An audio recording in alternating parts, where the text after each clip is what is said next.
গন্ধরাজ chicken অনেক রকম পদ্ধতিতে বানানো হয়, তবে আমি যে পদ্ধতিতে গন্ধরাজ চিকেনটা বানাবো তা অনেকেই হয়তো জানেন না। বেশি কিছু পরিবর্তন আমি করব না, সামান্য একটা পরিবর্তনে স্বাদ আর গন্ধে মন প্রাণ দুই ভরে যাবে। এইভাবে একবার অবশ্য ট্রাই করে দেখার অনুরোধ রইল আপনাদের কাছে। এখানে আমি 300 গ্রাম মতো চিকেন নিয়েছি, আর 1 টেবিল স্পুন গন্ধরাজ লেবুর রস দিলাম, আর হাফ টিস্পুন গোলমরিচের গুঁড়ো দিয়ে এখানে প্রথম ম্যারিনেশনটা আমি করে নেব। এটা ভালো করে মেখে এটাকে আমি 15 মিনিটের জন্য কভার করে দেব।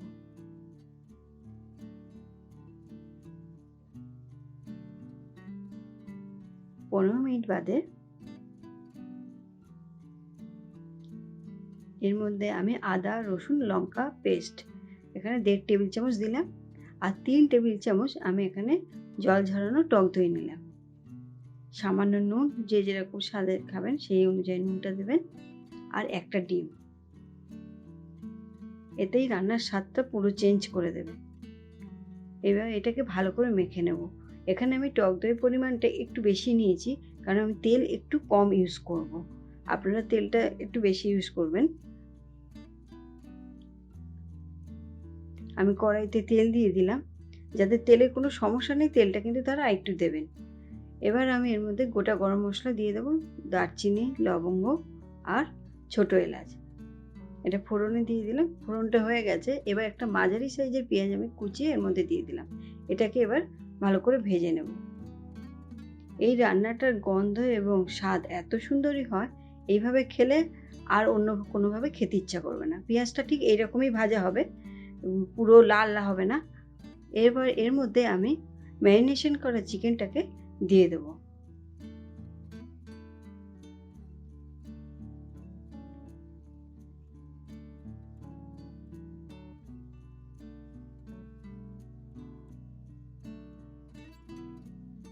এবার এর মধ্যে হাফ টিস্পুন কাশ্মীরি লঙ্কার গুঁড়ো দিলাম, খুবই সামান্য হলুদ, এখানে হলুদ বেশি ইউজ হবে না। আর বাদবাকি যে পেস্টটা ছিল আদা রসুন লঙ্কা 1 টেবিল স্পুন মতো, সেটা আমি দিয়ে দিলাম এর মধ্যে। আর একটু চিনিটাও স্বাদ মতো দেবেন, কারণ এখানে চিনিটা সামান্য একটু দেওয়ার দরকার, যেহেতু আমি টক দই ইউজ করছি, তাহলে ব্যালেন্সটা ঠিক থাকবে। এবার আমি চিকেনটাকে ভালো করে কষিয়ে নেব। এটাকে কভার দিয়ে দিয়ে বারবার তুলবো এবং কষাবো। দেখুন আমার রান্নাটা পুরো কষে গেছে ভালোভাবে, আর মাংসটাও আমার এখানে সিদ্ধ হয়ে গেছে।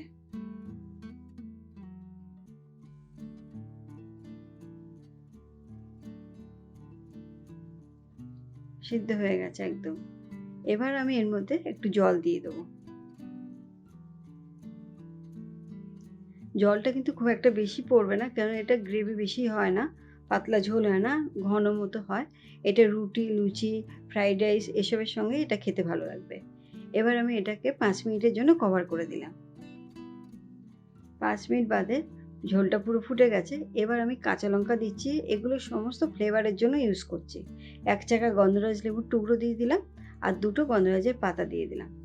এবার এটাকে আমি 1 মিনিট মতো ফুটাবো, কেননা গন্ধরাজ যেহেতু খোসা সমেত টুকরোটা দিয়েছি, বেশি ফোটালে ঝোলটার মধ্যে একটু তিতো ভাব চলে আসবে। ফুটিয়ে এবার গ্যাস অফ করে কভার করে দিলাম। এবার আমি পরিবেশন করে দিচ্ছি একটা প্লেটে।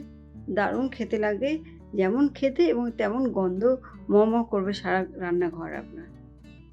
তবে রান্না করে খেয়ে দেখবেন এবং বলবেন এটা খেতে কেমন হয়েছে।